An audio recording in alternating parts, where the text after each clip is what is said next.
Hello guys, welcome to a brand new Halo Infinite video, and as you guys probably know, we just got our Inside Infinite April update from 343 regarding all the great things that are to be expected of the PC version of Halo Infinite, everything from ultra-wide support to FOV sliders, all the great things that PC players love in their games. But as per usual, every time 343 opens their mouth about Halo or shows a new picture of Halo Infinite, there's a group of Halo fans that I swear just get off to being mad at Halo or hating 343. I don't understand it. So in this video, I'm going to go through their biggest concerns and give you my opinion as to why they're really not worth crying about and why you should still be excited about Halo Infinite. But before we dive into this video, be sure to drop a like on it if you find yourself liking the video. It helps the video reach more Halo fans, which is always a great thing. And I just hit 1,500 subscribers. Thank you guys so much. And if you find yourself liking the video that much, be sure to subscribe so you don't miss any of my new Halo videos that I make every single week. But guys, let's dive right into the video.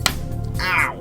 And so diving straight into why so many people are so upset, we have this guy, and basically what people are saying about this is, look how awful this guy looks. Look at the awful lighting, the awful shadows, look at the awful textures of this guy's arms and his armor. These are probably the kinds of things you've been hearing on the internet for the past couple days since they released these images, but what a lot of people aren't saying is that this image in particular that's been floating around the internet is an extremely zoomed in screenshot of a much larger 1080p image, this one to be in fact. And I feel like that's excuse enough for 343. You can take the most beautiful game ever, take a 1080p screenshot of it and just zoom and zoom and zoom in on something 40, 50 feet away, and it probably won't look that great. Basically, the way rendering works in games, and I'm not going to sit here and pretend like I know how games are made, but for the most part, when things render, they get better looking as they get closer to the camera. So if you take a screenshot of a game and zoom and zoom and zoom in on something 40, 50 feet away, it's probably not going to look that good.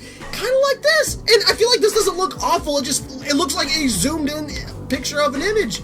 I don't, why are people so upset about this? I saw this and I got excited. I was like, man, that brute has a goatee like the brutes had in Halo 3. That's awesome. I love the armor style. Looks great, but people find a way to get upset about everything. I don't understand why people are saying, look at this image, the graphics are awful. But it's a super zoomed in screenshot of a much larger image. What do you want from 343?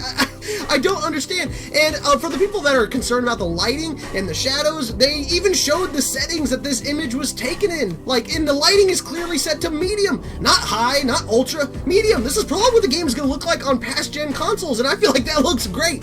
And for the people that just think that this needs to look more next-gen, it needs to look photorealistic, I mean, when has Halo ever tried to look photorealistic? Everyone can pretty much agree that Halo 3 is a gorgeous game. That game is over a decade old, and it still looks amazing. I mean, some parts of it have aged a little bit, but for the most part, this game is gorgeous, like Halo 3, and I can still go back today and enjoy it and think, wow, this game is really good looking, and that's because its art style is absolutely timeless. And I feel like that's the key with Halo Infinite. If they can nail that Halo art style and just give us the next evolution of that, it'll be perfectly fine. And it appears to be that's what they're doing here. Halo 4 and Halo 5 deviated a little bit, and people, noticed, and so they're trying to go back to what people loved about the old Halo 3 graphics and Halo 2, and it looks great. Halo Infinite looks awesome, and people just finding excuses to be like, this game looks awful when you take a 1080p image and just zoom the crap out of it. Of course it looks bad. What game wouldn't?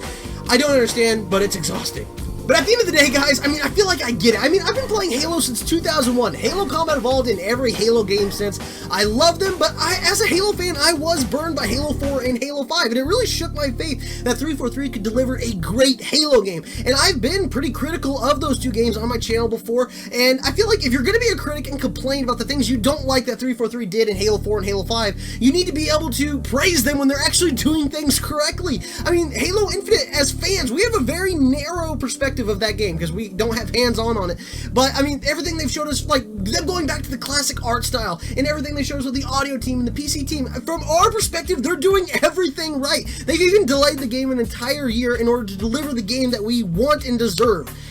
I mean, what more do we want as fans? But I feel like Halo fans are just that group of people that will find a reason to complain about anything because they're still hurt from Halo 4 and Halo 5 and how MCC originally launched. And I mean, like I said, guys, I get it. But if we're going to sit here and complain about the things that they did wrong or have done wrong in the past, we need to be able to praise them when they're actually doing things right. And I feel like with Halo Infinite, they're killing it right now. I mean, and that's just my opinion. But guys, that's all I have for this video. If you found yourself liking this video, be sure to drop a like on it because it helps the video reach more Halo fans. It means a whole lot to me. I just hit 1,500 subscribers. That's nuts to me. So if you find yourself liking this video, be sure to subscribe, and so you don't miss out on any of my new Halo videos that I release every single week. Like I said, that's all I have for this video, and I'll catch you guys on the next one. See ya.